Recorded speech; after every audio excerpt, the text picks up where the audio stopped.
Good morning, everyone. My name is Barbara Fuller. I'm the chair of the Washtenaw County Road Commission, participating remotely from Sharon Township outside the village of Manchester.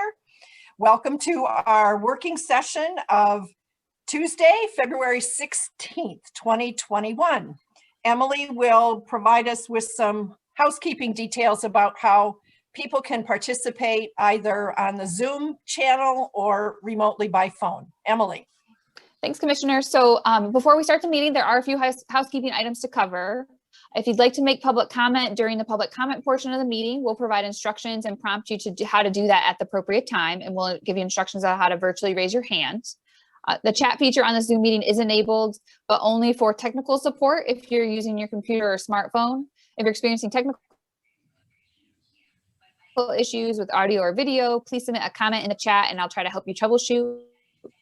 The audio and video of this meeting is being recorded. A link to the video will be posted to wcroads.org in the next day or two. And the meeting agenda is posted on wcroads.org as well. And there's a link available in the chat if you're joining us from your computer. Thanks, Commissioner. And with that, would our managing director call the roll so people know who's participating from the Road Commission side? Actually, Carrie Ryan, our board secretary, is going to do roll call. So Carrie, if I could turn it over to you. Yeah, you can hear me okay? Very well. Okay. Commissioner Barbara Fuller. Present. Commissioner Rod Green. Good morning, I'm present. Commissioner Doug Fuller. I'm sorry, Commissioners, just make sure that as you're doing roll, that you're saying where you're joining us from as part of the roll call. Sorry. Right. I'm Roger Green. I am participating remotely from Superior Township, Washtenaw County. Commissioner Doug Fuller. Doug Fuller is here and is participating remotely from Scioto Township. Commissioner Gloria Yamas. Commissioner Gloria Yamas, attending virtually in Pittsfield Township, Washtenaw County. And Commissioner Joanne McCollum. Present, and I'm attending remotely from Ypsilanti Township. Okay, and then we have the board staff, Cheryl Siddle. Here. Matt McNamell. Present. Jim Harmon. Present. And Dan Ackerman. Here. Thank you, Carrie. Thanks, Carrie. Welcome. And I will reiterate, Barb Fuller participating remotely from Sharon Township, Washtenaw County, Michigan. With that, I will ask for public participation. If there's anyone who would like to offer comments, do we have anyone with their hand raised, Emily? At this time, Commissioner, we don't have any members of the public attending the meeting or with a raised hand. Very good, thank you. With that, I will turn the agenda over to our managing director, Cheryl Siddle, to take us through the items enumerated on the agenda. Cheryl. Thank you. Well, first up on the agenda is the draft responsible contractor policy. So I am going to ask Emily to share her screen and to bring up the policy. I did send that out last week, the draft policy as well as a draft procedure. So back in December, we did have this as a working session topic. We had some good discussion at that time. And so based on the information that staff had received, we sort of took a little bit of a step back. We started not only looking at how we do business, how some of the other agencies within Washtenaw County do business, both Washtenaw County itself, City of Ann Arbor. We did look to some other road commissions on how they also do business, and felt that as we looked at this topic of responsible contractor, that what we really felt needed to happen was that we needed to take a step back on our procurement policy in its entirety. Our previous procurement policy was quite broad. and essentially just referenced basically state law and then the Uniform Accounting Manual for road commissions, which is good, and that is absolutely what we follow, but it's not terribly specific with respect to if you're looking at the policy or the procedures themselves. So what we tried to do was to sort of find that blend of not completely repeating information that is available in other sources, because ultimately that is what we are following, but to give a nice summary so that anybody that would have questions as to how we do business, if they were to look at this policy, that it would be a good summary and include some of the goals and really the principles of this organization. So with that, I hope that, I guess I could open it up for questions first. Does anybody have any questions? Otherwise, I'd be more than happy to really to go through the policy sort of section by section to see if there was any questions or if there was any language changes that would be requested at this time. I'll make one comment if I may. Please. I reviewed this at some length, and I guess not to my terribly great surprise, I was pleased by the comprehensive review that the staff has went through and their suggested changes. And I suppose to nobody's real surprise, I find myself supportive of the suggested changes by staff. And the policy, I think, as presented to us, I am quite willing to support. That would conclude my comments. Thank you, Commissioner Fuller. Let me just reiterate, especially for folks who might not be familiar with the working session, excuse me, process. This is a discussion today in the working session. This is not where we're taking votes, although commissioners are more than welcome to express their concerns or their support or their questions at this time. But this is a working session where we're having a discussion, and at a future date, I would anticipate that this policy would come back to the Board of Commissioners during a regular meeting for a decision. So with that, Joanne, any thoughts? I don't have any. I thought it was put together very well. It looks good. Okay. All right. Commissioner Green? I have no comments. It looks good. It looks like it's fair and it's equitable, and that it's, you know, my big concern has always been that everyone gets an opportunity to competitively bid. So I like it. Great. Commissioner Yamas, any thoughts? Yeah, so it was very well put together. I had not had enough time to review it totally in its total entirety. I like what I've read thus far, in far as what my concerns were.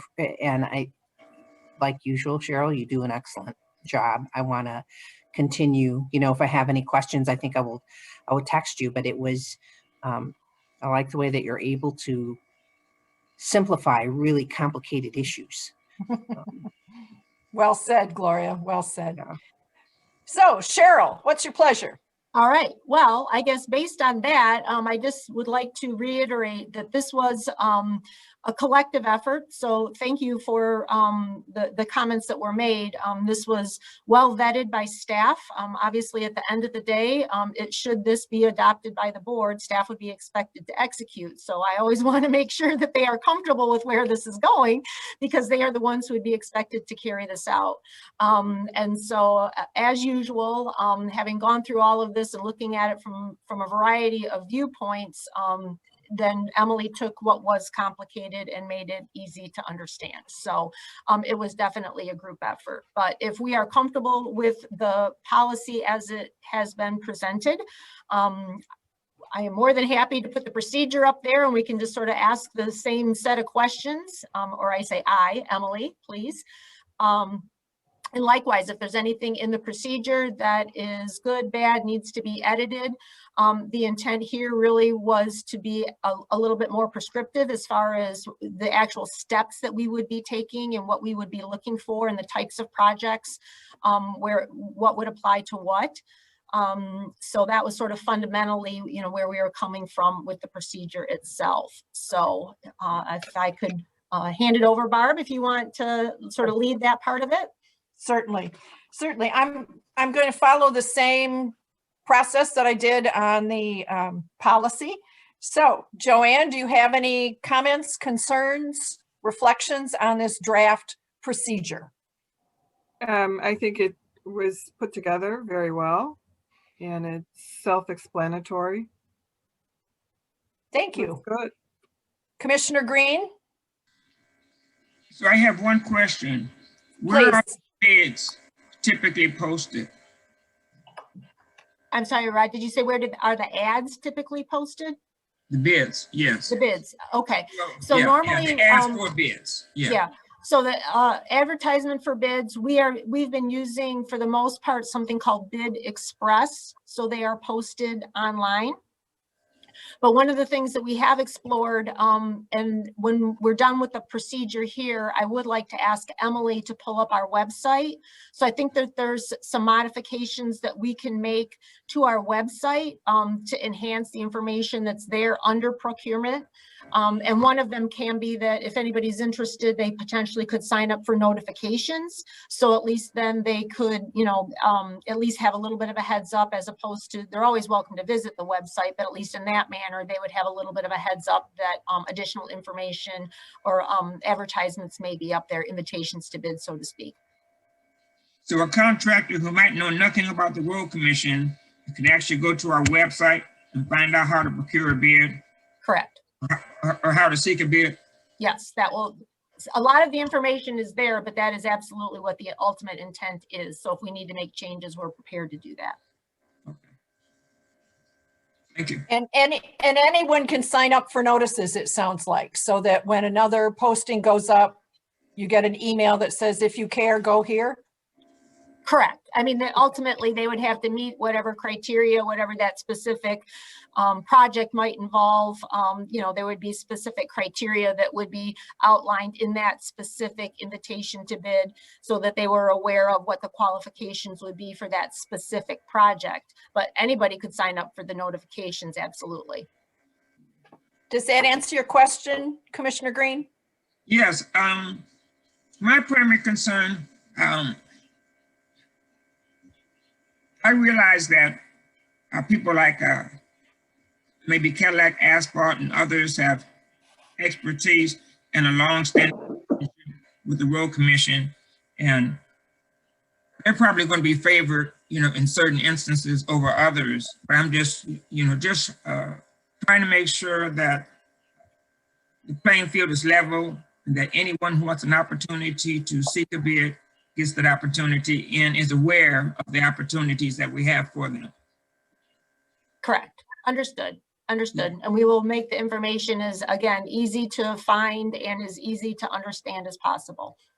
Mm-hmm. Thank you.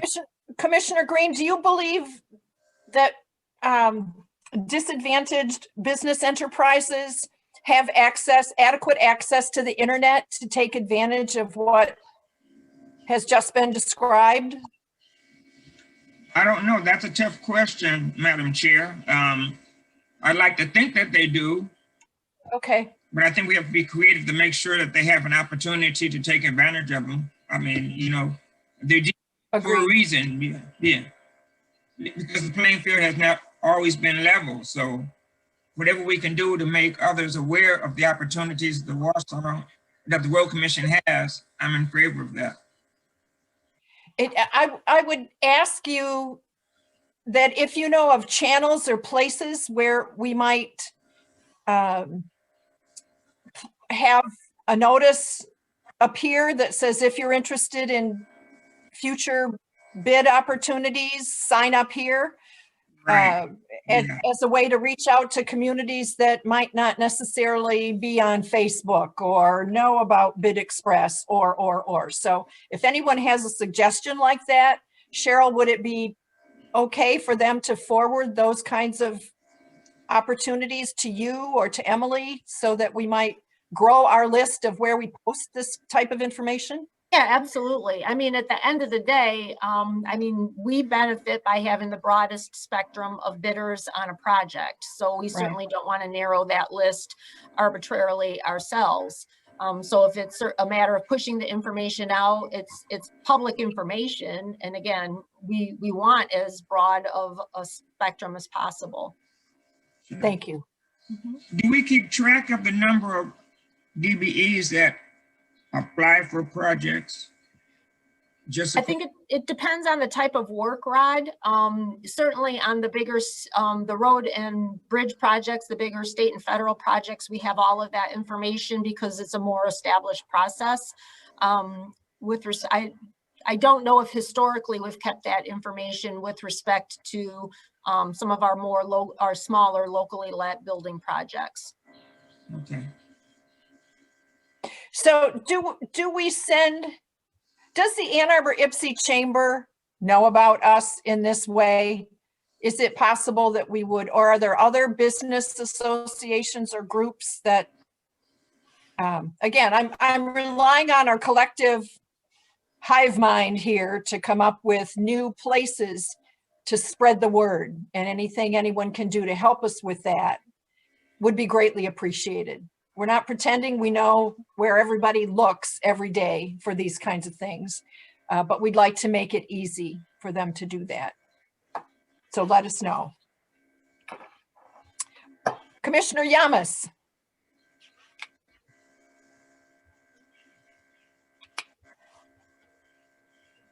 If you're talking, we can't hear you. Yeah, I'm sorry. I was like, oh, wait a minute, I'm muted. So I had some of the same questions. But like I said, I was reading it like at 2 o'clock in the morning last night. It was very thorough. At this time, I think that I had jotted down some things, but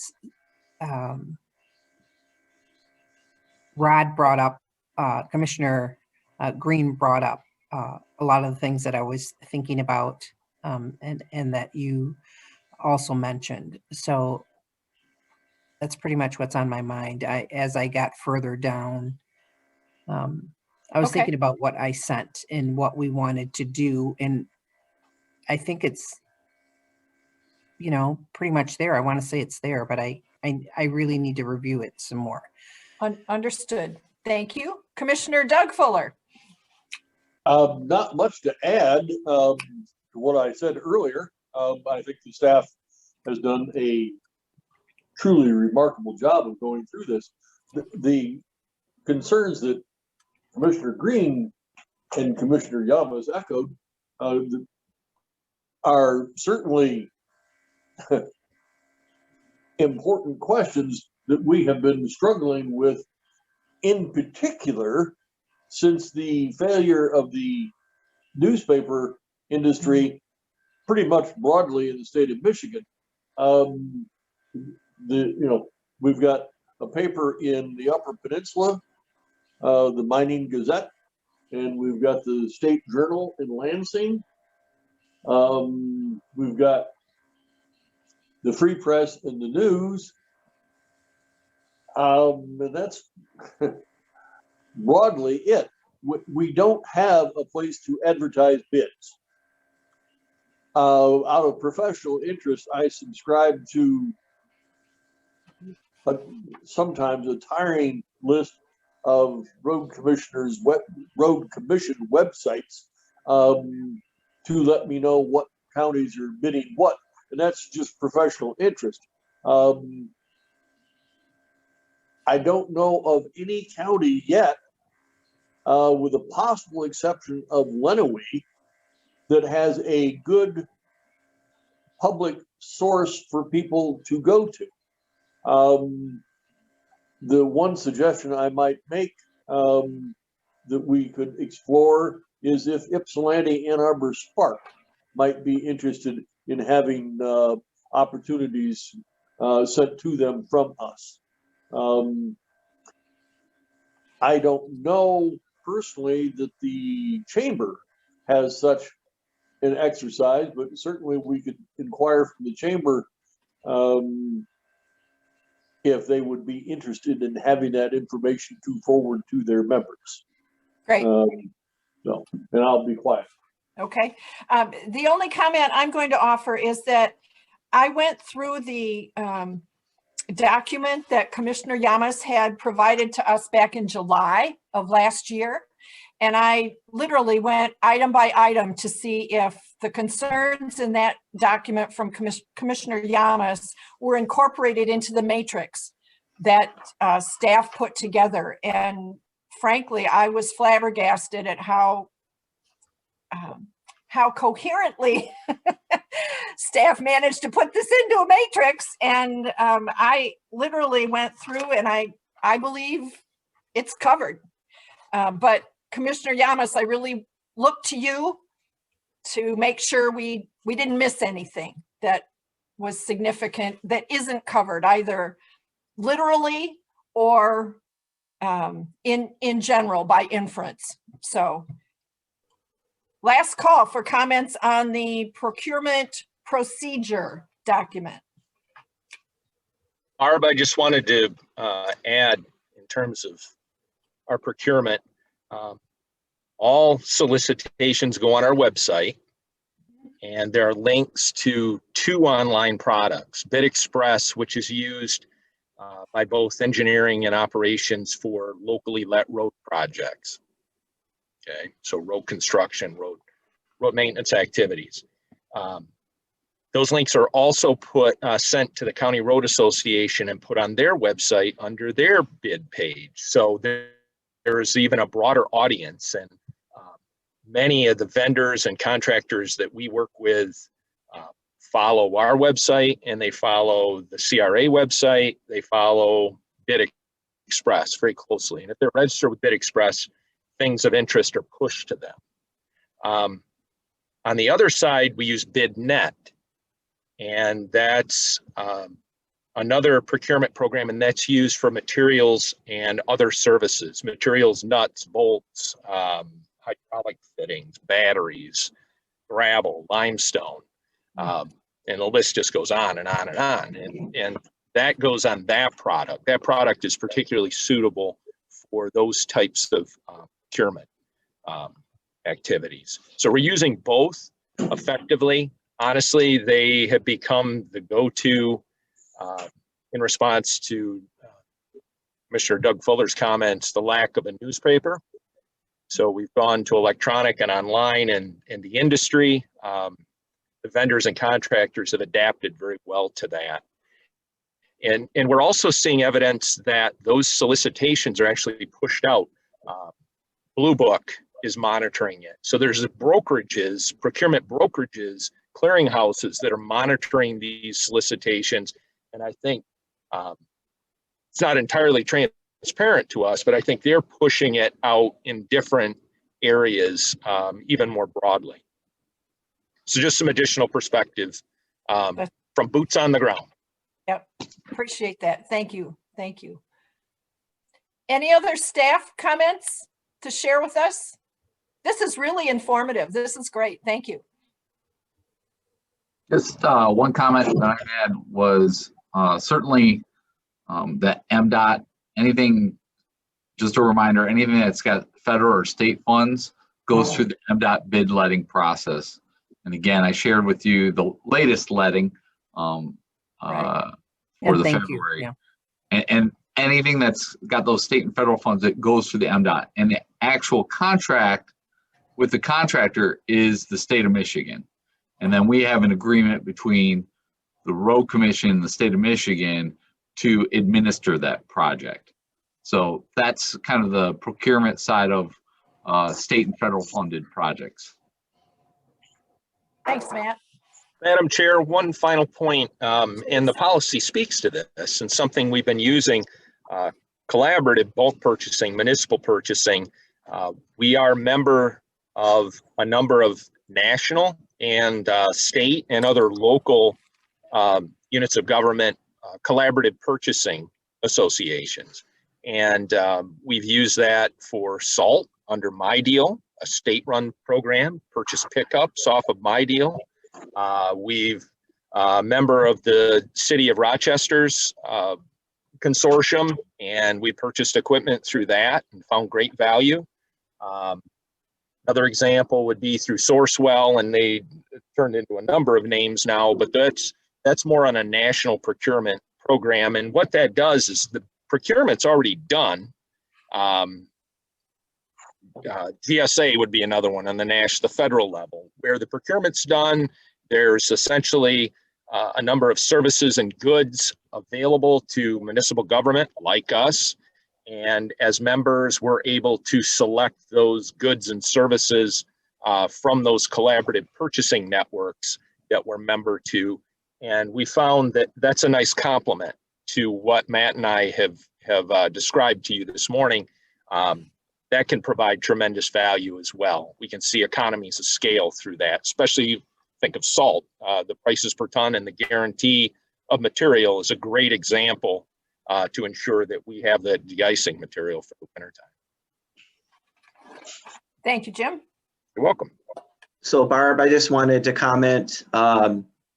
Obviously, one of my main concerns is it in compliance with the Uniform Accounting Manual? And it certainly is. As a matter of fact, some of the language is very similar, which is fine. You know, it's best if you're trying to follow something to use some of that language.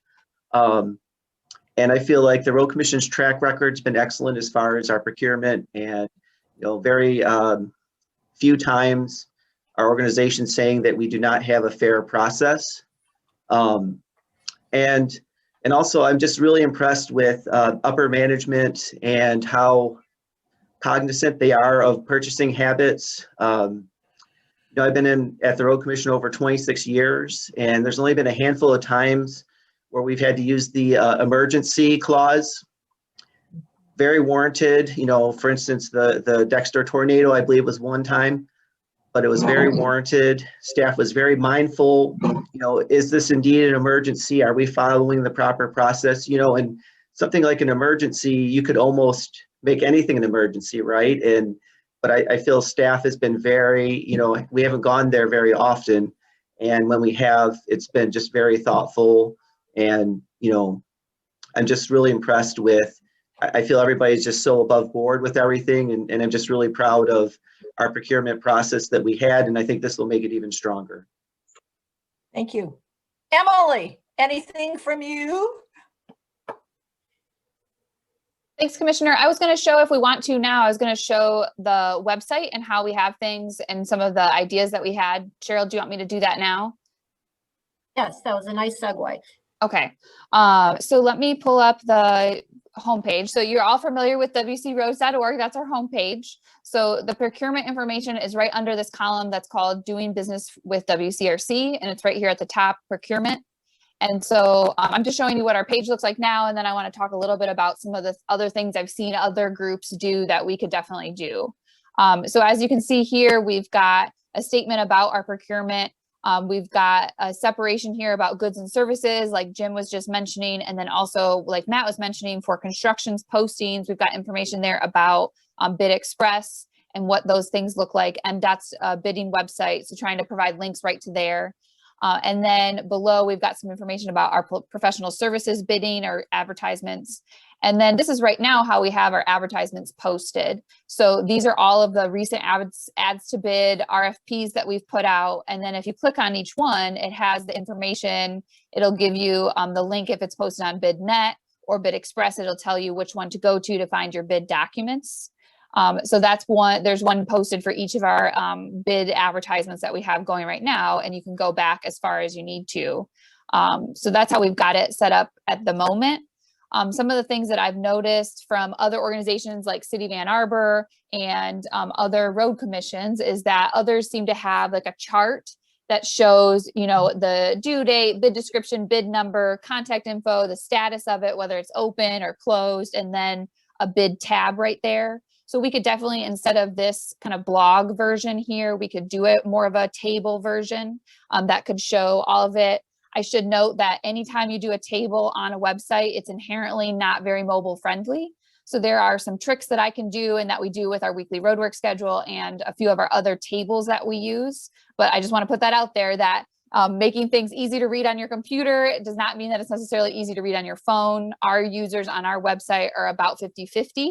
It depends on the page and like what people are looking for, but in a lot of times they are viewing our website from the mobile device. So we need to keep that in mind. But having a chart like that, I think would be something that we could do, and we could to be more in line with some of the other agencies. I think another thing like Washtenaw County has and City of Ann Arbor has is putting the policy, once we have our procurement policy updated, having that policy right here within the procurement information. Right now it's listed below here in our policies and procedures. And so I think we can have the full text of our policy right within this page, or links to the policy right within this page to make it easier to find as well. And then I did notice a couple different organizations do have, like Cheryl was mentioning, a notification system. So right now, as Jim mentioned, BidNet will send out notifications when bids are posted. Bid Express does, I believe, as well. But what we could do is similar to our road advisories that we do, is on our website, someone could go to our subscription page. I'll show you where that is. If you go back to the home page, you can just go to this subscribe to updates. They could go here and we can add an option where they could receive updates on bid advertisements or RFPs, alerts when we post those. And so then that would just be an email advisory that we would send out with the information that we're posting about that ad. And so that's a service that we could easily add. It's not something we're doing right now, but that we could, like I said, easily add to our procurement advertisement features. So that's what it looks like right now. And those are some of the things that we've been talking about adding to try to just make it as easy as possible to understand what we've got going on. Any questions for Emily? I had asked her to not make any changes until we had this conversation, so that we at least had feedback before we made any potential changes to the website. But we've got a lot of it there. So it may just be a matter of making it a tiny bit more readily accessible. Commissioner Green, did you have a thought? No, I was just saying to Emily, thank you for that presentation. That was very helpful for me. Agreed. So Barb, I do this, Gloria, through the chair. Emily, thank you for that. So it's always easier when somebody kind of walks you through and, you know, how to educate other people. What was interesting to me, what you said was our traffic to the website are like 50-50, and Wayne, how more people tend, I don't know that that's even true. You know, I tend to use my phone more than I do my laptop, unless it's going to be more complicated, then I'll jump on my laptop. Yeah, and Commissioner Yamas, I'm pulling those numbers from our Google Analytics. So that's what we're being told about the visitor usage of our website. And every page is a little bit different, but on average, we're about 50-50 as far as people are accessing our information mobilely or they're accessing it from their computer. Okay. Okay. Well, yeah. Thank you. Commissioner McCollum? Yes, Emily, I had a question. You said that the, you know, thinking of changing the part of this to the tables, to make it a table. And you said, is that for easier viewing? Or I kind of like how it's done now, because it seems like it has more space to explain each bid. Yeah, Commissioner McCollum, I think my thought, and I think the reason that other organizations like Washtenaw County, like City of Ann Arbor have more of a grid is that right on the procurement page, you can see what things look like as far as whether it's open, you can find the bid tabs, kind of you can do some links right to it. And then what I think we'll do is we could have that grid if that's what you guys want us to do, but then it would still have links to a full advertisement posting like this. So it wouldn't just show what the, it would still have this information, but it would have a table to start, and then you could click to find a posting like this. And so it's still, I think that it could be a useful tool. Again, I just say the thing about mobile because, you know, making tables sounds great and looks great when you do it on your computer, but it gets tricky and no one likes to scroll horizontally on their phone very much. So we have to keep that in mind and not make our tables too crazy, or just know that it's a compromise that we're making. But I think that with a table, we can still share a lot of this information, but just do it in a slightly different way. Yeah, and Okay. part of that is lesson learned from the weekly road work updates that we were sending out, because we had them in a table format that was a little bit difficult to use on a mobile device. Yeah, and tables, not to get too far into the weeds of web development, but tables are, like I said, inherently not mobile friendly. There are things we can do to make it easier like we do now, but it is something that we need to keep in mind as we're trying to build out our website. It's something that's my job to keep that in mind. So I just wanted you all to know the kind of the considerations.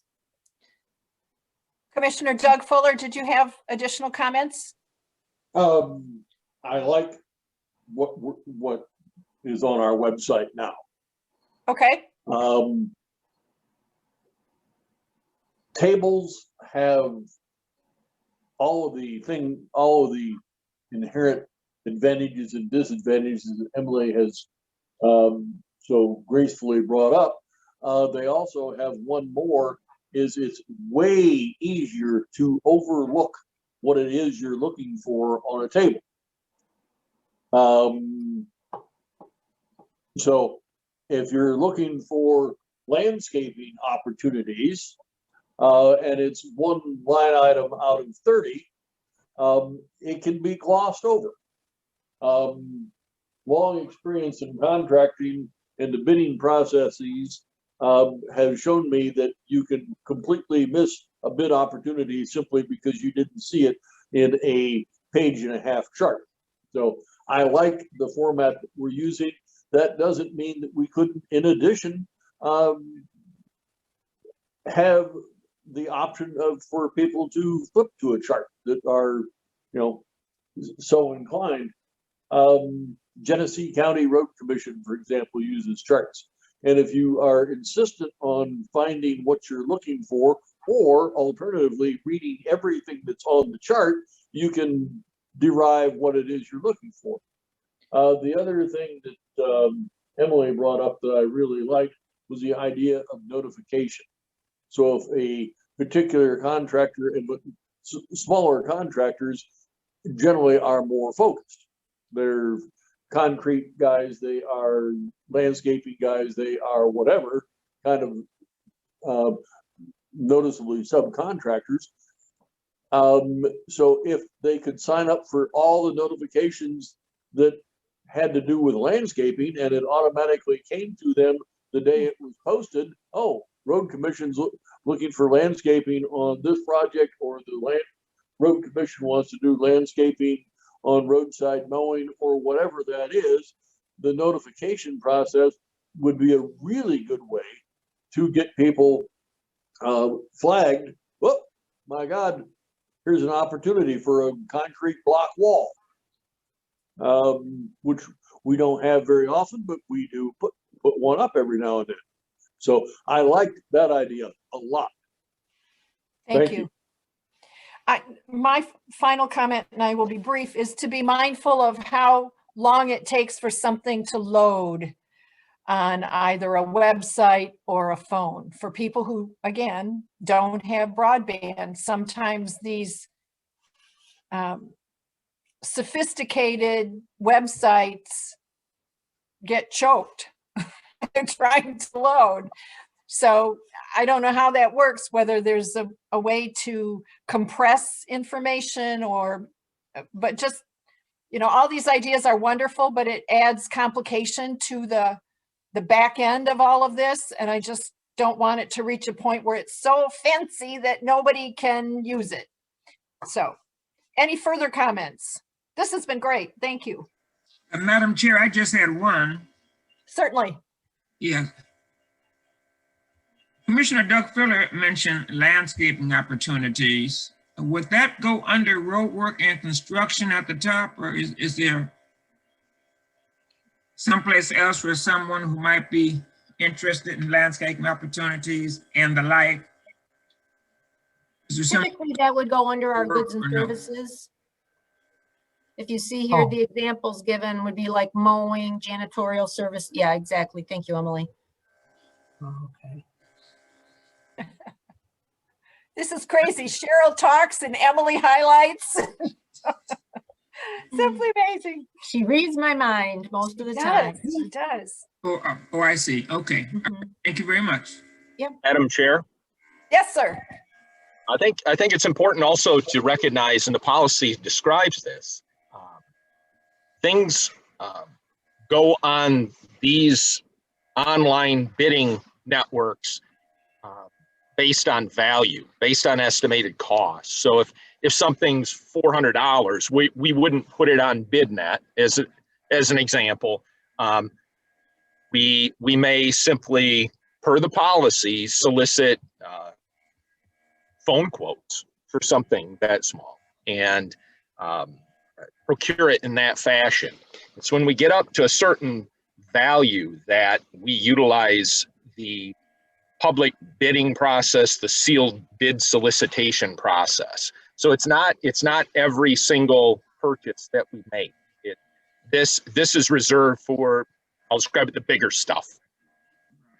And the policy does a good job of describing the various levels and how that procurement is accomplished. This is reserved for bigger projects, bigger purchases. Yeah, and Jim, I think that that's something really good to remember and to point out, and something that is kind of lacking from our information that we share on our website right now. And that's where, by posting the actual policy itself right to this page, I think could help clear that up. And that's something that we don't do right now. It is posted on the website, but it's hard to find.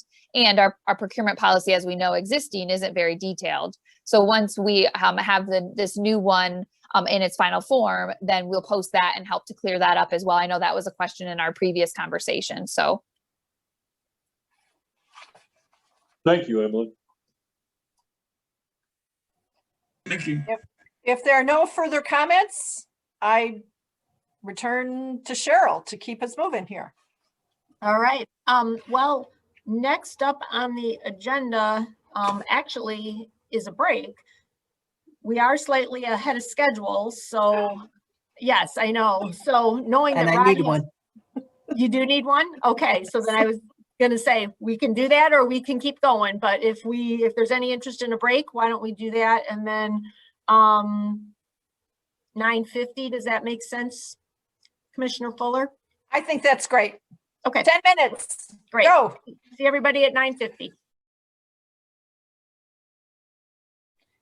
Thank you, Emily. I want to note that we have been joined by one of our county commissioner liaisons, Caroline Sanders. Good morning, Caroline, and welcome.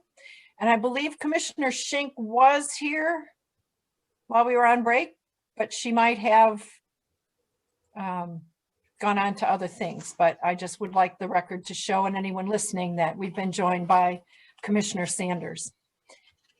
Cheryl, ball to you. Sure. Well, I'm going to be blessedly quick, and then we'll hand it over to Mark and Matt to talk about permits. But I will just start by saying that permits is one of the very basic functions that the Road Commission does. It's essential to a lot of the things that we do, not only with respect to our permit authority and those that are coming in and seeking to have access to the road rights of way. But as we talk about some of the bigger projects and working with different developers and different things with respect to land use decisions and whatnot, all of that is fundamentally circling back to our permitting authority. So it really is fundamental to many, many, many of the things that we do. So needless to say, we have had permit rules and regulations in place for quite some time, but periodically they do need to be updated to reflect the current state of if there's new legislation that's out there or new ways of doing business. So we do take a step back every now and then in order to do some updates. At the end of the day, this ultimately is a policy. These rules and regulations are adopted by this board. So not only are we sharing with you information with respect to our permit rules and regulations, once we are done going through this whole process and holding a public input process and all of that, ultimately this will be coming back before the board for adoption. So keep that in mind as we're going through all of this. So if you have any questions along the way. Today, we would like to give you an overview of permits in general and sort of what we have and where some of the to expect the changes to be coming. And then when we're all done here, I would be more than happy to send a draft document out for you to review. I believe it's something like 110 pages in length. So you can read it at any time that you're looking to, I guess, fall asleep at night. So be happy to give you all the details in the future. But for right now, we thought it would be helpful to give you an overview. So with that, I don't know if it's going to be Mark or Matt who's going to start this off. Go ahead, Matt. Do your thing. Oh, I was just gonna do a general introduction, which Cheryl did for us. So we are good to go, Mark. Go ahead. The board did receive the executive summary, which is a kind of a snapshot, a teaser, if you will, for this presentation. If you have any questions, we'd be happy to handle it after the presentation. But feel free to stop Mark or I at any point during the presentation and ask away. So with that, I'll turn it over to Mark to guide us through the presentation. All right. Thank you, Matt. Thank you, Cheryl, also for the introduction. I know Barb and Doug know me very well. For our other three commissioners, thank you for this opportunity. My name is Mark McCullough. I've been at the Road Commission since 1999. I've been in permits since 2018. I decided to move down here to take on some new challenges once Matt was promoted to Director of Engineering. Prior to that, for 15 years, I did design and construction for federal aid, mostly for road projects. If you love roundabouts, I'm the guy you like. If you hate roundabouts, I'm the guy you hate. So I am the roundabout person at the Washtenaw County Road Commission. So we're going to call this Permits 101, where we're going to give an overview of what we do here in permits. And we're also get into touch upon some points of our procedures and regulations that we desire to modernize to reflect current industry practices and changes to statutes. This has been a very collaborative effort. It started with my team. I have a team of 6, and we sat down. There are 11 sections to this document. Jim Harmon gave birth to this document in 2003. He deserves the credit for this thing living today and will continue to live as we just make adjustments to the document. But for the most part, he has put the foundation in place for this to last many, many years. So I'm very grateful for what Jim has given to this organization for me to work upon for me and my staff. So we worked section by section, going through every fine point, figuring out what should stay, what should be upgraded, what should be adjusted. And then from there, we went with Matt. Matt had a large role in also offering his 2 cents that, as you well know, he was in this seat for 10 plus years in permits. So permits is no stranger to him as well. We've worked with Alan Philbrick, our legal counsel, to make sure that we've crossed our I's and did I say that wrong? Crossed our T's and dotted our I's from a legal standpoint. And then finally, Emily Kaiser. What could we do without Emily? She is making this document look wonderful, and I'm very grateful for what she's done. So with that, hopefully my computer's acting a little wonky today, but hopefully this goes on without a hitch. So if you all can see here, so here I've already given my introductions. This is the team of 6, we'll call them 7 if you include me. Gary Strait has been with the Road Commission since 2006. His primary role here at the Road Commission is to oversee our commercial applications that come through the door. So subdivisions, commercial development. So like if a Lowe's came in, anytime that they're looking to get access to our road right of way, we look at their traffic impact studies. We figure out what mitigation measures are necessary per the outcomes of the traffic impact studies to determine what contributions they should make towards our road system. So that is an overview of what Gary does for the Road Commission. Next, we have our 2 permits coordinators. Angie Borrego has been with the Road Commission since 2013. She came in as our permits clerk. Our permits clerk is the front line. That is the person that takes the phone call and for a large part takes a lot of the abuse if someone is unhappy. So we are very grateful for our permit clerks for all the experience they bring to the table here. She was promoted, from my calculations, around 2015 to permits coordinator, where she works today. And I'll get into a minute of what a permit coordinator does. Lauren came to the Road Commission in 2015, started off as permit permit clerk, and then was promoted to permit coordinator upon John Posgay's retirement this past June of 2020. Permits coordinators, essentially, they take in the applications after they've been processed by the permits clerk, and they make sure that the document that we're going to go through on a brief level, the permits procedures and regulations, that the applicant is following and is adhering to those standards. And then they also play a vital role in the field for the bigger projects to make sure that those projects are going on without a glitch. And, you know, for the most part, we understand how construction works. Everything's dynamic. It's very fluid. So they are all hands on deck as far as making sure that they're available to contractors and our stakeholders to make sure that we can answer their questions when we need to make some type of a change in the field if necessary. Next, our two, by title, engineering technicians, but they're also our waymasters. Larry Plesowitz has been with the Road Commission since 1994. He's our most senior person, frankly, in engineering, maybe with the exception of Mike Bernbeck.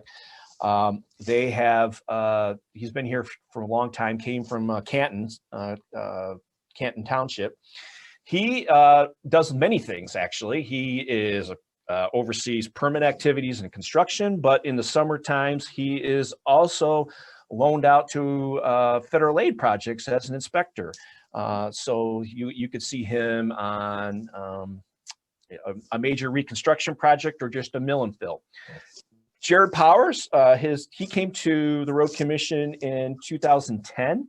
He started off at Yard 1. I think it may have been straight trunk line, but he eventually landed in Yard 1 and elevated to group leader.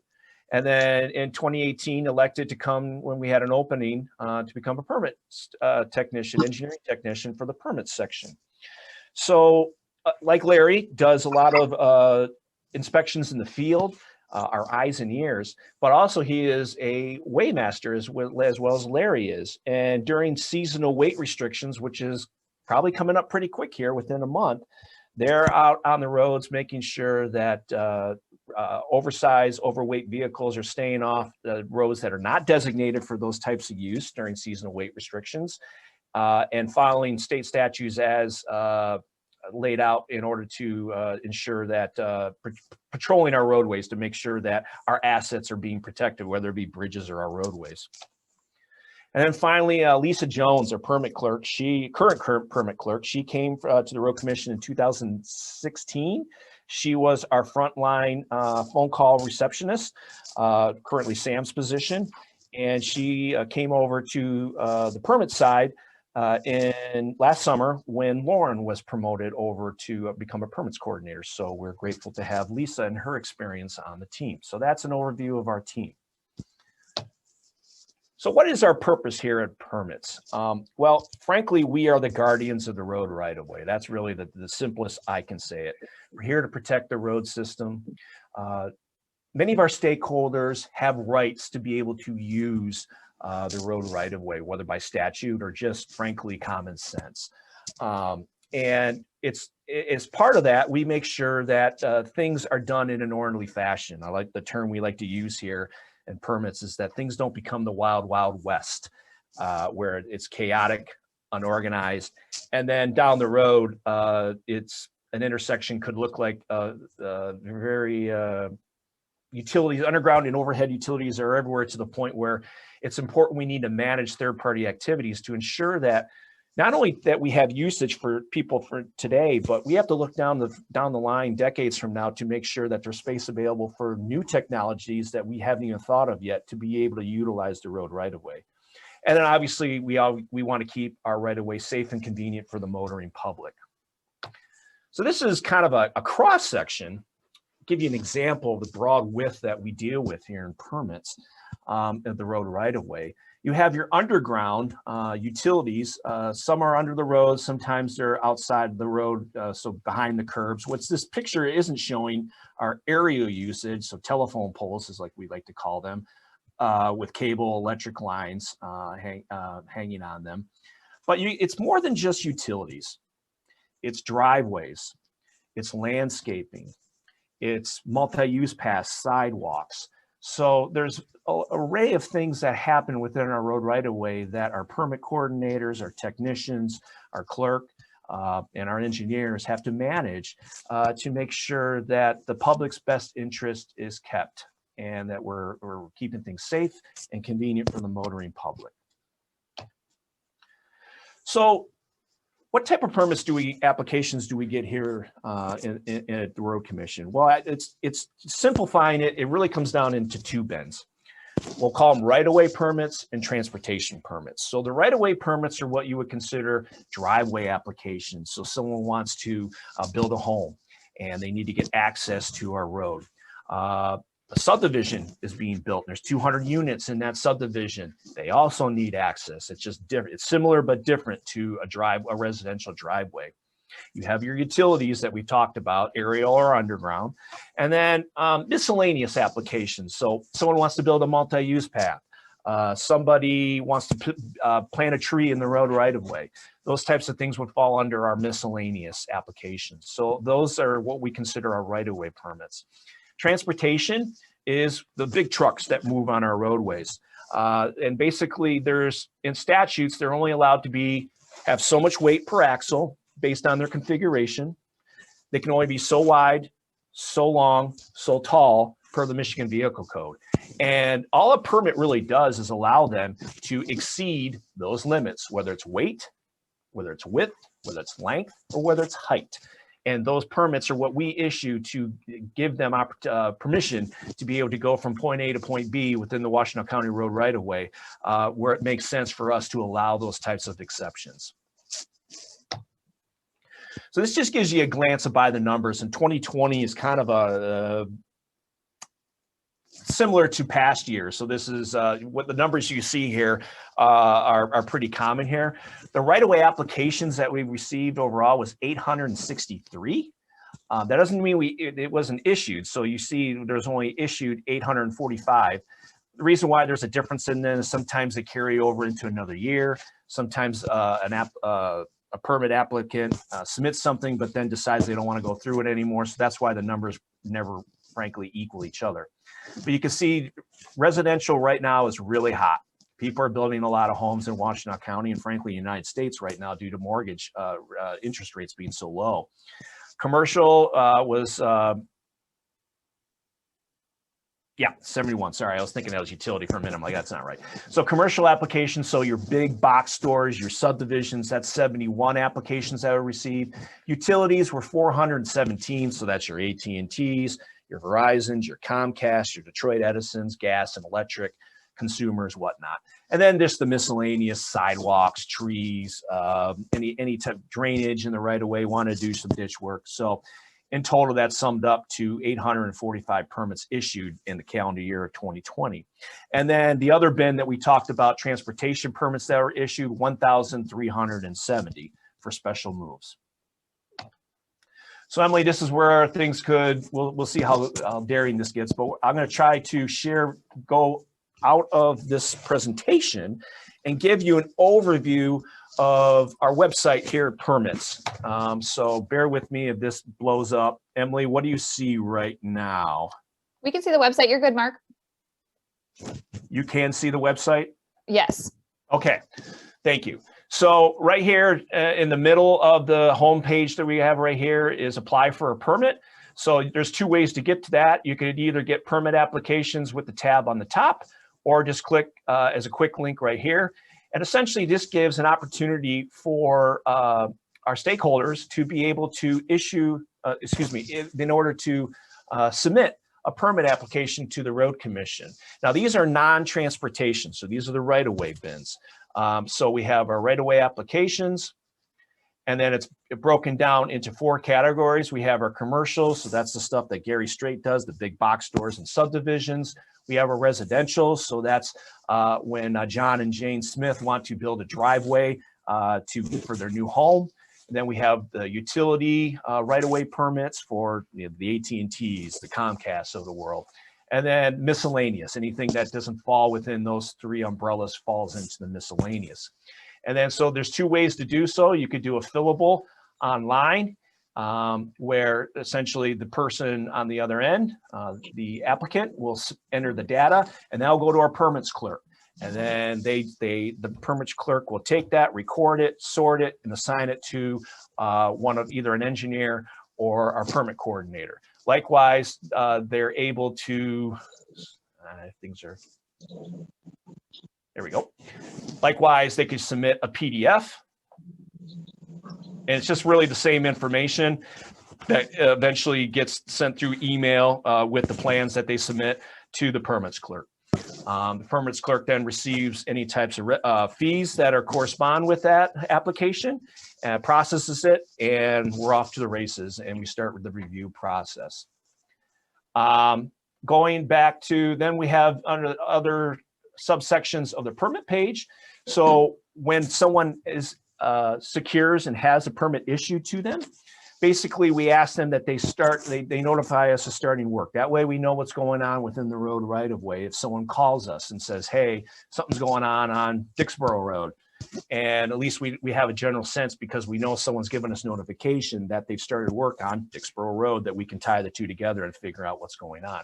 So this just gives the permit holder an ability to submit information to alert us that they're starting work, and then we can send an inspector out onto the job site as needed to perform spot inspections. All right, and then permit fees, which we'll get into in a little bit here. This is our current schedule. Per state statute, we are allowed to collect fees that corresponds with the amount of time that staff charges on average to be able to process a permit. So these fees correspond to from back to 2008, January 1 of 2008, when the last time these were updated, corresponding to what it cost then in order to process a permit and for issuance.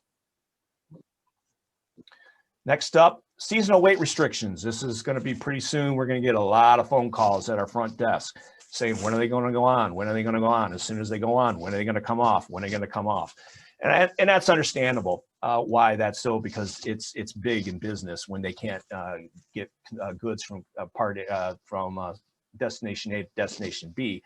However, it's also reasonable for us to protect our assets because there's only so much money to go around, and we need to protect the public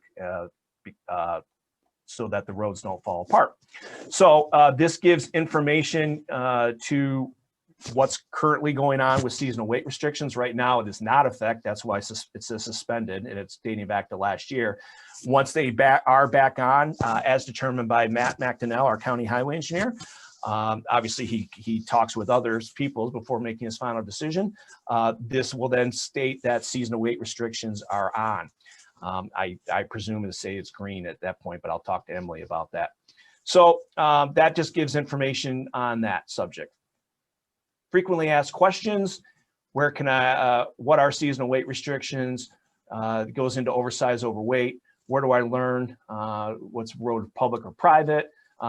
Miscellaneous things like special events, like if someone wants to close a road in order to do a run, that's what we typically, that's where that falls into. And why do I have to submit a transportation permit via an ox cart? Ox cart is how the road commission manages our permit applications for the transportation permits, that other bucket: oversized, overweight, over length, over height. Essentially, this has turned out to be a win-win in the industry. There's a third party called Oxcart, they're out of Illinois, that manages those types of applications on behalf of the road commission. And really what it's done, it is streamlined the process to the point of we can issue sometimes a permit application within a matter of hours of being submitted by the applicant to the road commission via Oxcart, whereas the old method of paper took days. And time is money to that industry. That's very important to them, that they have timely service. So that's why we require applicants to go through a system called Oxcart, which is just www.oxcartpermits.com. And essentially it gets into, that's how we issue those oversized, overweight permits. Being redundant here. And then finally, adopt a road program. Not really, I mean, we get about 4 applications a year, where essentially this is an opportunity for people to take care of the roadway for a mile or two, to pick up litter. And then they put it on the side of the roadway for our operations crews to be able to take it away. It's really a great program. It's too bad that we can't get more people to use it, but nonetheless, it's there for people that do want to use it. Okay, so that in a glance is our website. So I'm going to finish up here somehow, some way. I'm going to try to, hopefully I do this right. Emily, what do you see now? You just need to launch the show. We can see your PowerPoint. You just need to launch the show itself. While Mark's relaunching, I will point out, as we transition to Oxcart for our transportation permits, a number of road commissions in the state have moved that direction as well. And it's definitely an advantage that a lot of the road commissions, especially the larger ones, are all using the same system. That way they can, the applicants are familiar with it. They can essentially get their permits for maybe multiple jurisdictions using the same online application service. So it's an initiative that CRA essentially started, and we were one of the first to try it out, and we found it just a great use for us and for our customers. And I think a lot of others have followed. Mark, are you aware of what the number is from a state level? I know it's over a dozen. Oh, we're probably closing in on 75%, and we're talking very rural counties that maybe issue 10, 25 permits a year that would not be on Oxcart, but every month it's growing. Yeah, I thought it was over 50 counties at this point, and I think the state of MDOT's also looking at it. Yeah, MDOT has its own system, but Steve Purry, our managing director from Once Upon a Time, who's now with CRA, is pushing hard for us to have uniformity throughout the state, whether it be MDOT, the locals, road commissions, to basically use the Oxcart permit system. And frankly, we don't get complaints about it. It's been a win-win situation, and that's a large part because of Matt and what he brought to the table when he was permit supervisor to make sure that our stakeholders' needs are being met. So kudos to Matt for that. If I could just interject here briefly, CRA, for anyone listening or tuned in, CRA is an acronym that stands for the County Road Association of Michigan. Thank you, Commissioner. Appreciate that. We get too familiar with the acronyms that it's like talking with my wife in social work. She has her acronyms and I don't know what she's talking about. So I understand. Thank you for that insight.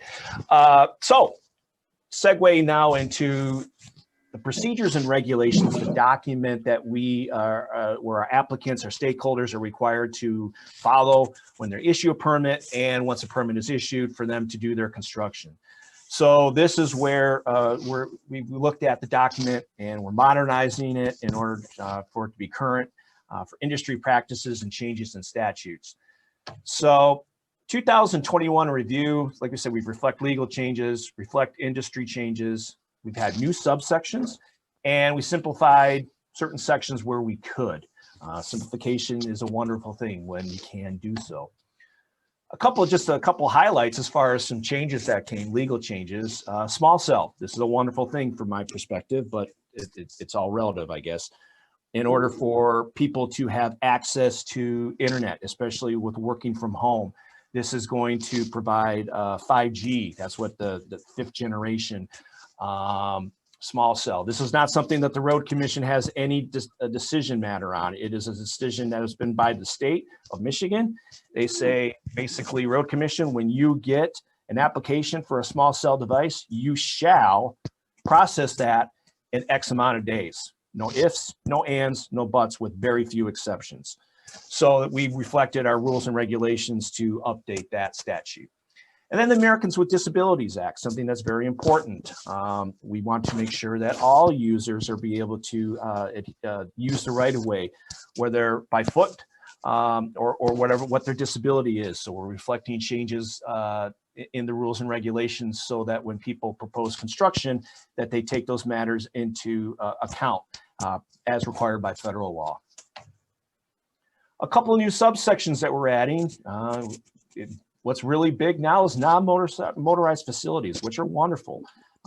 Pittsfield Township, credit to Mandy Greenwald for her initiatives and dating back to 2005 to build pathways for people to have alternative means to get about without having to use a car. So our rules and regulations are reflecting those changes, and that's what's common in those types of applications we receive. Since 2003, when there's a document that came about that the Road Commission has adopted called low volume local roads. And essentially it applies to when we conduct site distances for residential driveway or temporary driveways. And what that essentially does is when an applicant comes to the table, to the Road Commission, says, I'd like to build a driveway to connect to X road. One of the things that's important for the health, safety, and welfare of the motoring public and for themselves as a property owner is to make sure that they have sufficient site distance when they're entering and exiting their property so that it can be done, ingress and egress can be done so safely. So what that requires is sometimes removal of a couple trees or vegetation as necessary. We don't like to get carried away here, where they make sure that that safety is being met for the motoring public. Well, this low volume local roads standard is when you have a roadway out in rural country where there's not a lot of traffic on it. Essentially what it does is it allows us to be able to lower the amount of site distance that's needed to be able to ingress and egress. And really what it comes down to is risk management. That's really what it all boils down to. The lower the amount of cars that are on the roadway, the frequency of some type of incident occurring is less likely. Hence the decision nationally all the way down to the Road Commission to adopt the low volume local roads standards. Fee schedules. As we stated the last time that the fee schedule was updated was January 1, 2008. And essentially what it does is we collect those fees for an application to cover staff costs to be able to review and process an application. When a permit is issued, we create a job number for that, and that's a separate category. But essentially, what we call that is a 519 job numbers, where staff charges their time to a job number to do spot inspections as needed, and to close out that permit. So when an applicant submits an application to the Road Commission, they pay a fee, but they also, in many cases, not all cases, pay a deposit, an advanced inspection deposit. And that covers the cost for the people like Larry and Jared, our technicians, to go out in the field and monitor things to make sure that they're doing their end of the bargain and that the motoring public is safe. And we'll get into those fees here in a moment here. So right now. So what Matt and I did as part of this process was to, since the last time it was revisited, well, I take that back. It's been visited since then. But the last time that these fees were updated, as I said, was January 1, 2008.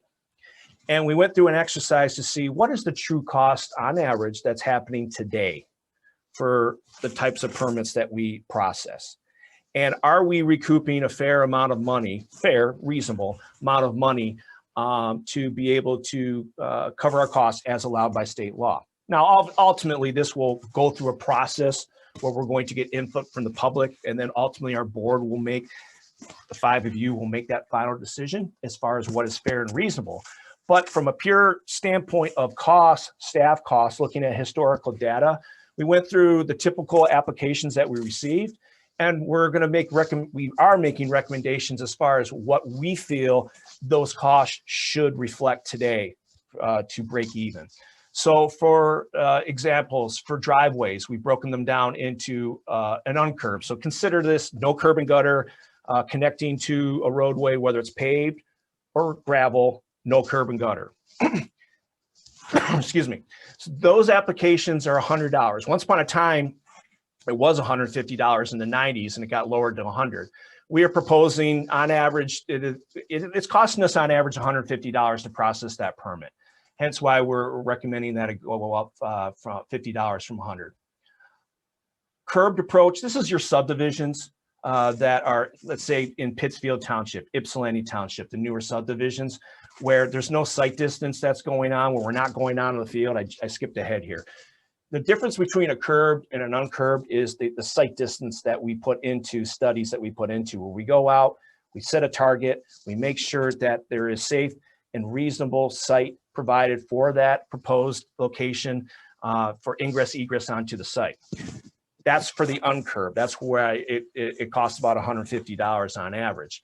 Uncurbed, we don't do that because it's not necessary. It's low volume, it's 25 miles an hour, it's curbed. It kind of takes care of itself. So in order just to process the paperwork is about $75. Shared driveway application, that's just when two people share one driveway. The amount of effort that we put into that, whether it's one person or two person, is exactly the same, hence the same value of $150. Sometimes when an applicant does their initial work and does some clearing as necessary to in order to get their permit, their site distance inspection, what we'll call, doesn't pass. Okay, so we guide them as far as, hey, this is what we have, this is what we recorded, this is what you think you need to do, this is what you should do in order to likely get your permit application to have safe site distance. That on average costs $75 for us to go back out, revisit, set a target, and make sure that the site distance values as we to have a safe and reasonable roadway network are adhered to. And we have other driveways, commercial applications. So this is your big subdivisions that are connecting to the roadway. This is when we start getting into plan reviews, drainage, traffic impacts. We're proposing that those application fees go from $200 to $350. Same with a private driveway approach. That's basically when you start getting 3 or more residential applicants, could be commercial too, frankly, get together and they start combining into one driveway approach. So instead of having multiple driveways approaches connecting to the roadway, they combine it down into one. Temporary construction approach for temporary access, no change because it's been at $150 and that's what our cost is today. And then farm field approach, it's been set at $50 for a long time, but the amount of effort that takes for staff to go out and do a site distance is no different for a residential, it's no different for a shared, it's no different for a private driveway, it's all $150. Utilities. Not a big markup here as far as what we're proposing from current to proposed. Looking at proposing a $20 increase in order to process the plans that are submitted to the Road Commission for our review and making sure that the procedures and regulations are being followed in order for us to issue a permit. Same for sanitary, water main, or storm sewer connection. So that's your sanitary mains, your water mains, or just in the rare instance, you have your storm sewers. And then small cell wireless communications is allowed by law. That's what the statute says. It's very convoluted. It's very detailed. Basically just refer to the law. That's the 5G, by the way, the small cell. Now that's the bucket of the right of way. As far as the other bucket, the transportation permits where they go through the ox cart system. These have been in place since 2003. State law has caps dating back to 1997 and still in effect to today as to what those upper limits can be for a permit application. For the most part, with the exception of single moves, we've been at that cap since 2003. In order to process the amount of time that goes into finding a route, sometimes for a permit where they say, hey, I'm going to go from A to B, there's time we need to make sure that they're not going over a weight restricted bridge, making sure they're going down a roadway that's closed. We have to do some verifications with that. Hence why we're making recommendations that we raise our fees from $25 for $50 for a single move, and for single move multiple trips, $50 to $75. But for the most part, everything else in the transportation world remains the same. So last slide here, and then we can open it up for discussion here. Next steps. So what are we going to do next? So we're going to have a public comment period after we've had this dialogue here with our board members. and our county commissioners, which will happen sometime between March 1 and April 2nd. It can be done online, it can be done by mail or email. We are going to essentially take that feedback that we gather from those people and process it, listen to them, and figure out, you know, they got a good point. Let's make some changes based upon that input that was received. And then we're going to bring that all back to the board as far as what was the comments received and what changes we made since that period. We're going to be sending out draft policy to our key stakeholders, including our township and our major utilities. We'll post it to our road commission website, and we'll be hosting a virtual public hearing. Emily and I and Matt will probably be leading that conversation sometime in late March 2021. Therefore, we'll be sharing it on our social media channels. Emily will be doing so. And by law, we have to post these notices in a newspaper. Otherwise, what we're doing essentially is quote unquote illegal, even though newspapers for the most part don't exist anymore, but the law says we shall do that, so we will. Okay, that's all I have. I appreciate everyone's time and I open it for questions. Back to you, Matt and Cheryl, and we can go from, I can answer questions as they come. Mark, I have one question. Yes, sir. Do our waymasters have authority to issue tickets to violators? They do. So how the system works is the road commission receives no revenue from those tickets. Right. It's my understanding that that revenue goes to one of two sources. The townships, well, three sources. If it's a township ordinance written under, that it goes to the township. Otherwise, if it's not a township ordinance, it's my understanding it goes to a library fund or it goes to a judge's pension fund, but it does not go back into the road system. But one would ask, what's the value then? Why should we be doing that? Essentially, if there's no policing authority out there to issue tickets, to be in eyes and ears, people will go over bridges and that they shouldn't be going over. They'll be going over soft surface roads in the months of March and April when they shouldn't be, and essentially expediting the deterioration of our road network. So that's the value that we have in doing the Waymaster system.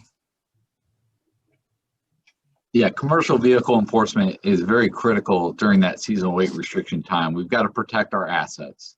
And so we have a number of different waymasters. Those waymasters are duly appointed by this board. They just need one appointment. So it's been a while since we've had a waymaster.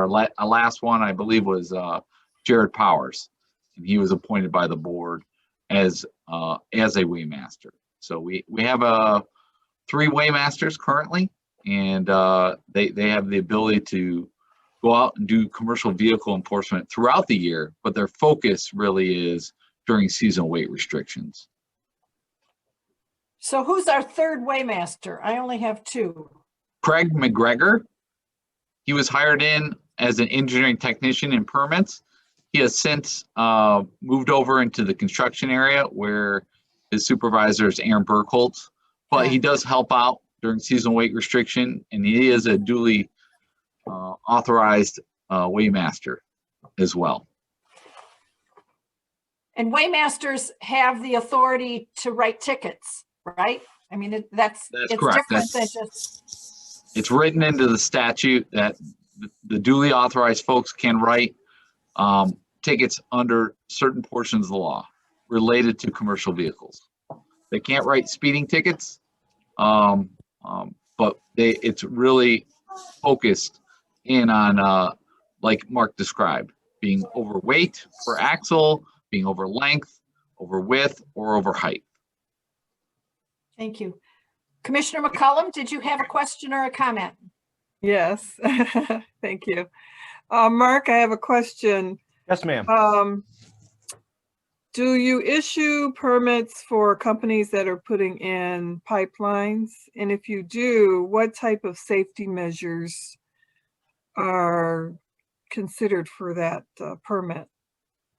Good question, ma'am. Yes, the answer is yes. So if a Nexus or an Enbridge pipeline came through Washtenaw County, then they do have to get a permit where they cross the road right away. Now, I have not dealt with that much because most of that happened while Matt was in my seat. So maybe Matt can offer a little bit on this, but from my perspective, it's not so much following, they have to follow federal rules as far as what they can and cannot transport. But we're looking at how are they going to get ingress egress through their easements safely in and out on the right of way? Are they tracking dirt on the right of way? How are they crossing underneath the road right of way with the pipeline? So usually they'll do it without opening up, cutting the road. Sometimes they do. Matt can correct me if I'm wrong based upon his experiences. But we essentially look at the road right of way. And anything outside of the road right of way is not in our authority to be able to quote unquote police. That's something that either would be in a township, state, or federal mandate. I don't know if I answered that. Is there anything else you want to add to that? I can certainly add to that. Certainly was involved in numerous pipeline during the 10 years I served in Mark's role in the engineering department. What it boils down to is this policy, our procedures and regulations for permit activities, allows for any public utility, including pipelines, to be permitted in the public right-of-way. Now they have to, as Mark described, meet our requirements for locating in the right-of-way and meet our requirements in building it, constructing it, but we have no authority to deny access. I know a lot of people get very passionate about pipelines, and ultimately our role in it is, does it meet our permit regulations? Not whether it should be there or is there a need for it or is it safe or not. That's not our lane, so to speak.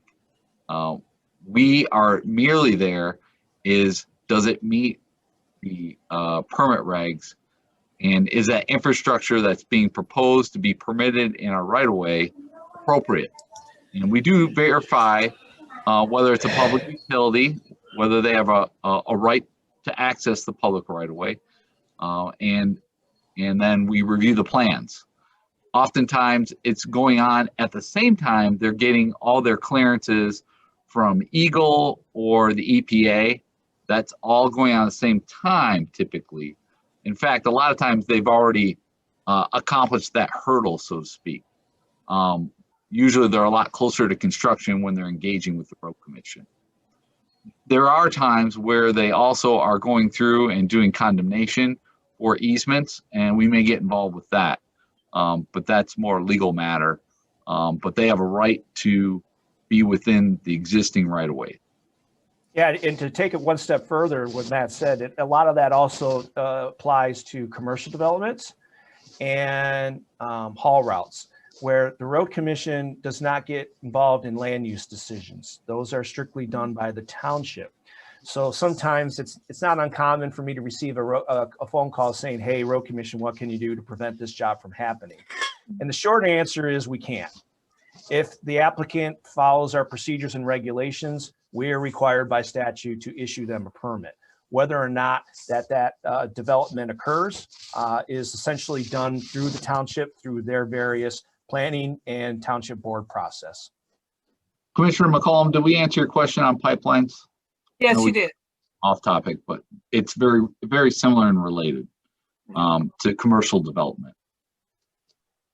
Commissioner Yamas, did you have a question? Yes, I did. Can you hear me through this, or should I take it off? Because last time, okay, great. It was kind of as you were doing the presentation, the one about the 5G small, the fee just says, what does that mean? That the law, just as the law states, does the law set the fee?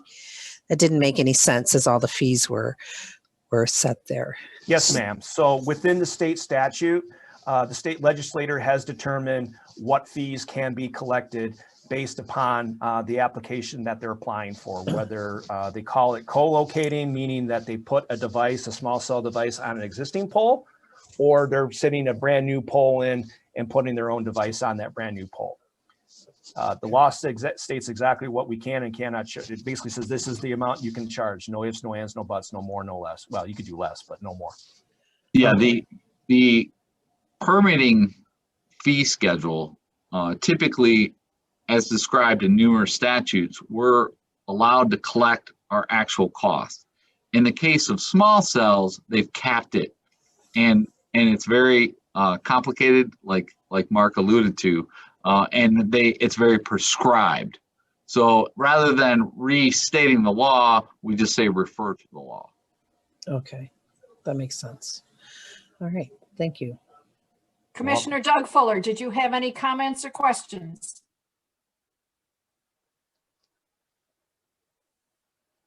Either unmute or shake your head.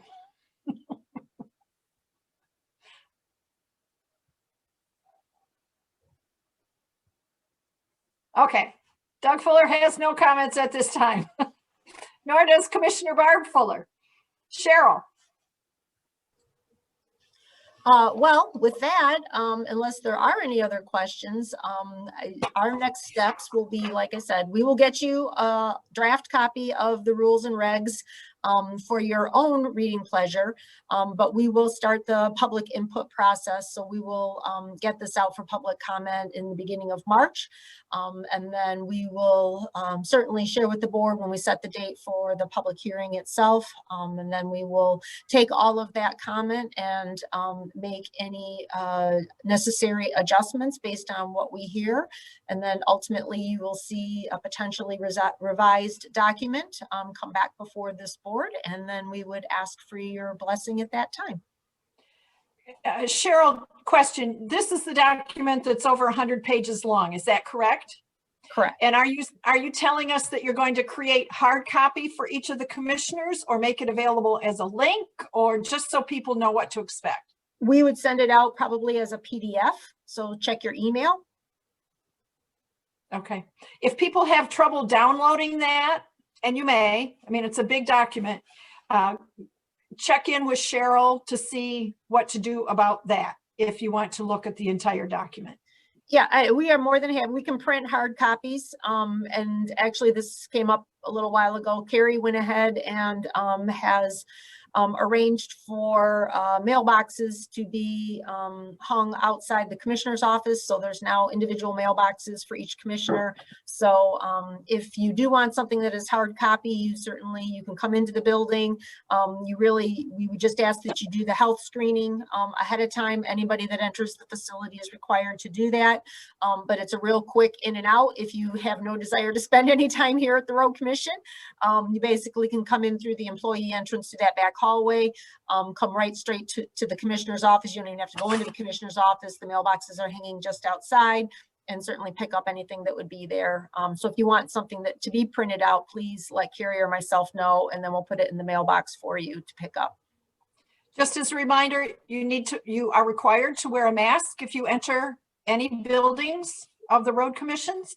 And I would also remark that your key cards that let you in and out are only active during what hours, Cheryl?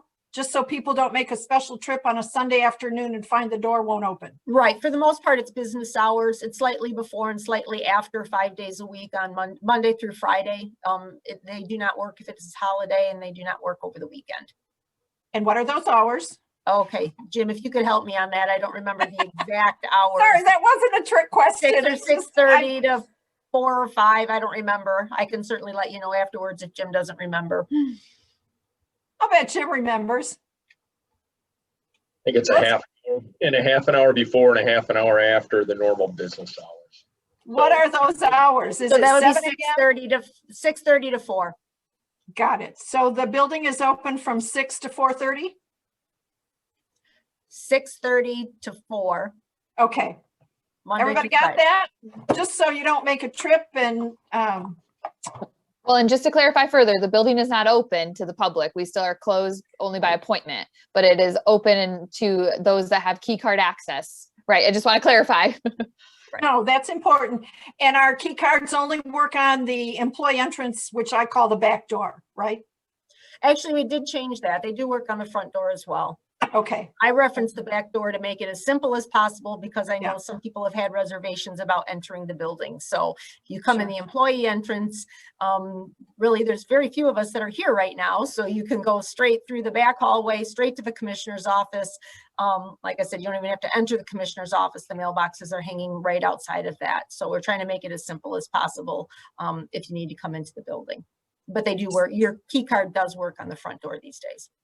So if you want hard copy of anything, please let Cheryl know, give her a little advance notice. Again, since staff are in the building somewhat rarely these days or as needed. So just a little time to fill your request. And then they'll, I'm sure, can let you know it's ready. Stop by whenever you want to pick it up, just so nobody's disappointed. Commissioners, staff, anything further? Very good. I would entertain a motion to adjourn this working session. Was What? Commissioner Doug Fuller raising his hand? I thought he looked like he had a question. Oh, I sorry, was up. Doug, didn't see Okay, it. sorry. All right. Madam So Chair, were you making a motion? Oh, Jim? Sorry, Barb, I apologize. Just to clarify, Commissioner access 5 days a week, Monday through Friday, 5:30 in the morning to 6 p.m. at night. So a little bit broader than what we had described. So we all know Doug Fuller's up at that hour. I'm not sure I'd be at the door at 5:30 a.m., but Doug might, so we can make sure that that's okay. I'm sorry, I didn't see those hands come up. Now, I would entertain a motion to adjourn if there are no further remarks. Joanne, did you have a question? No, I was going to motion to adjourn. Thank you. Is there a second? second. Thank you. It's been moved and seconded that we adjourn this working session, although, well, we have to do a roll call. Sorry. Carrie, are you up for it? Yep, sure. Commissioner Doug Fuller, Yes.